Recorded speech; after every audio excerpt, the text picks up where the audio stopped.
Alô, eu sou o Quito. Eu sou o Christopher. E nós estamos mais uma vez aqui no vlog do NR Intercâmbio. Dessa vez eu não errei, eu não falei blog. É vlog.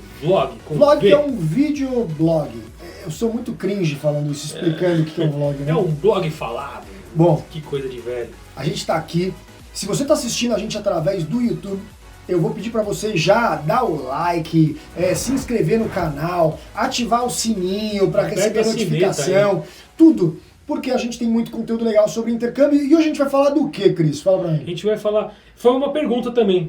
Hoje a gente está fazendo uma sequência de vídeos aqui, galera, sobre perguntas que nos enviaram, né? A galera que nos assiste mandou, principalmente pelo Instagram, um canal que falam bastante com a gente. Instagram hoje em dia, né? É o fera, o campeão de audiência. E a pergunta foi, eu posso fazer high school nos Estados Unidos e no Canadá? Eu até perguntei, como assim, você quer ir para os Estados Unidos ou para o Canadá? Ele disse, não, eu quero fazer nos dois. Eu falei, cara, olha que legal. Isso é uma pessoa que quer aproveitar o ensino médio para estudar em dois países com culturas diferentes. Na verdade, é muito legal ter isso como uma possibilidade, obviamente se você tem condição financeira para isso, e se você se planejar, porque os países são muito diferentes entre si, culturalmente. Não só Estados Unidos e Canadá, mas Estados Unidos, Canadá, Nova Zelândia, sim, Austrália, Inglaterra. E sim, é possível que você faça intercâmbio e more em países diferentes, tendo experiências completamente diferentes.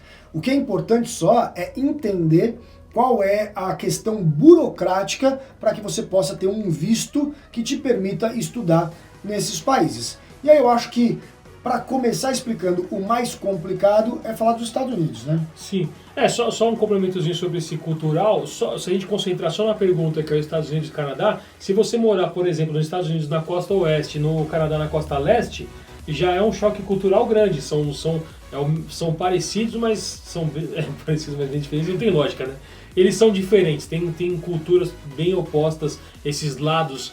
Tanto dentro, se você fizer a mesma coisa dentro dos Estados Unidos e dentro do Canadá, eles são diferentes em si. Quando você troca nos dois, aí é mais diferente ainda. Eu acho que para as pessoas entenderem, se você morar em São Paulo, depois você for para Curitiba ou Porto Alegre ou Floripa, e depois você for para qualquer cidade do Nordeste, totalmente vai ser culturalmente completamente diferente. Você vai falar português? Vai. Mas você vai ter muita coisa de hábito alimentar diferente, de hobbies diferentes, de maneira de se vestir, até por causa da questão climática, esportes. Então, tudo isso a gente pode trazer para outros países. É óbvio que você muda de um país para outro, Nova Zelândia e Austrália, que o rugby é muito forte, é completamente diferente dos Estados Unidos e do Canadá, que você vai ter hóquei no gelo, basquete, beisebol, né? Que é forte, mas entre eles é diferente.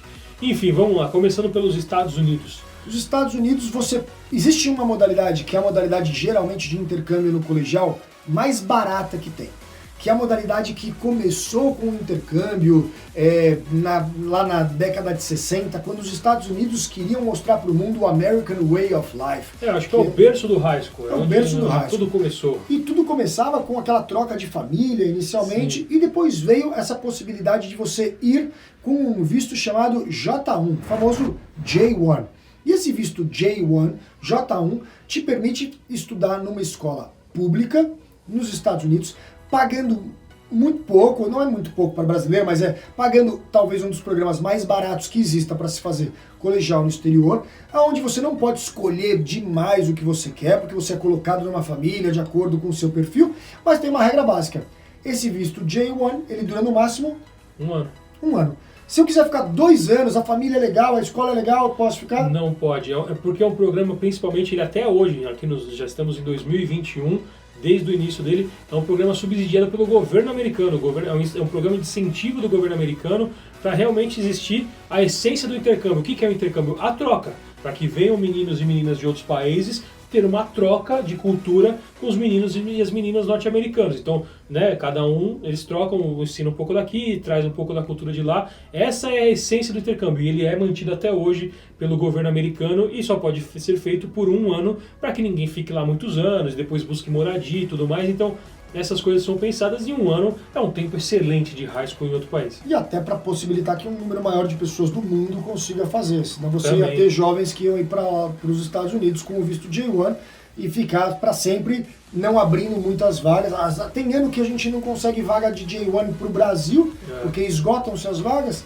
Então é mais complicado. Bom, mas se eu quiser fazer um ano com J1 nos Estados Unidos e depois um ano no Canadá, eu posso? Pode. Perfeito. Não tem problema nenhum. Obviamente, é muito importante que você seja aprovado na escola, que você tenha as notas, que você valide a documentação certinho, né? E que você veja qual é o requerimento de validação de documentação entre um país e outro. Porque às vezes para você ir dos Estados Unidos para o Canadá, você tem que validar algum documento, por exemplo, num consulado canadense ou algum órgão. Entre Estados Unidos e Canadá, isso não vai existir. Mas se você for para Nova Zelândia ou para Austrália, podem ter algumas solicitações burocráticas que, dependendo do ano que você está indo, da ordem, qual país você vai primeiro, é importante que você converse muito com a agência que está te ajudando. Se você tiver com o NR Intercâmbio, a gente vai te assessorar em tudo isso. E é óbvio que a agência ou você tem que conversar com as escolas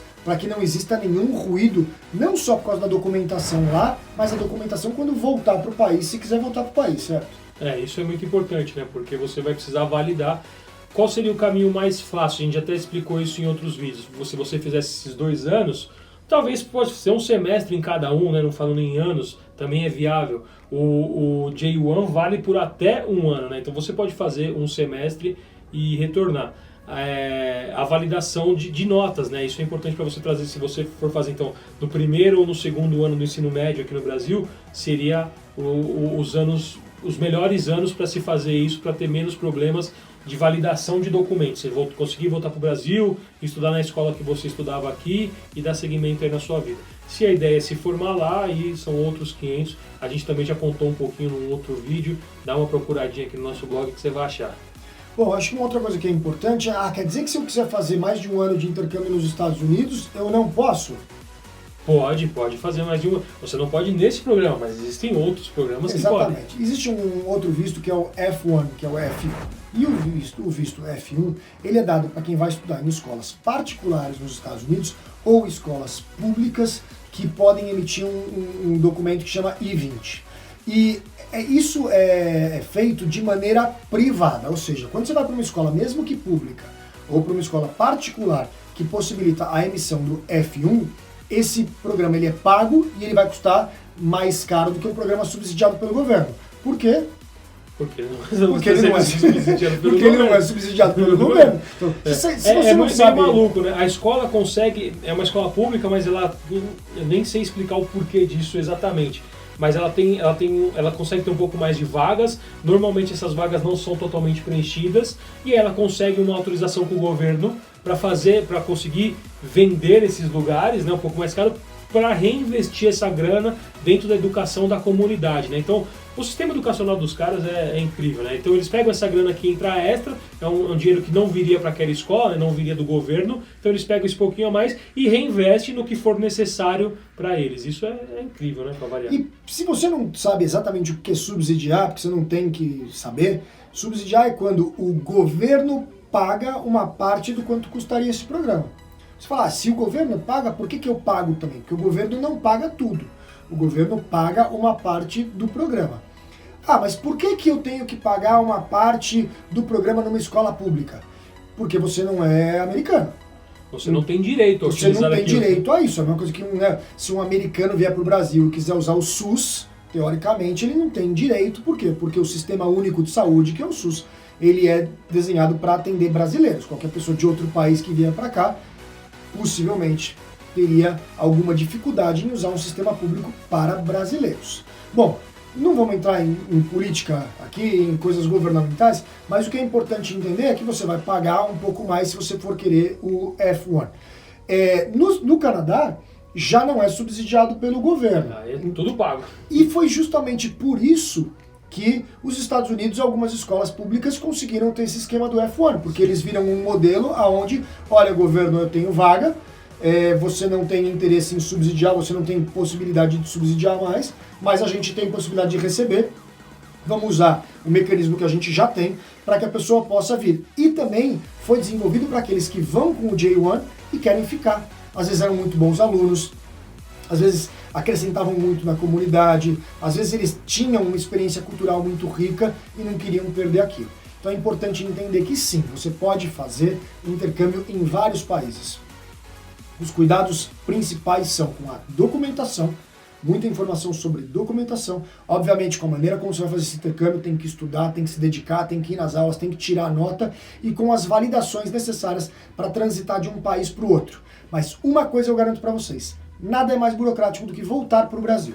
Então, se você for fazer intercâmbio em alguns países, procura alguém que sabe, procura alguém que manja bastante. Se quiser, fala com a gente do NR Intercâmbio, porque a gente tem bastante experiência e a gente vai te ajudar com toda essa documentação para quando você voltar, você não ter problema. Lembrando que você tem que aprender, você tem que entender, porque no final das contas a documentação é sua e quem tem que apresentar ela no futuro, durante a sua vida, é você, com quem for. Seja sempre bem orientado, entenda no detalhe e tire todas as suas dúvidas, certo? Certo, é isso. Se tiver mais dúvidas, nos mandem aí pelas nossas redes sociais, são sempre muito bem-vindas. A gente vai responder tudo. É isso, galera. De novo, ativa o sininho, assina o canal, dá like, dá joinha, manda pra todo mundo e a gente se vê no próximo. Valeu! Tchau!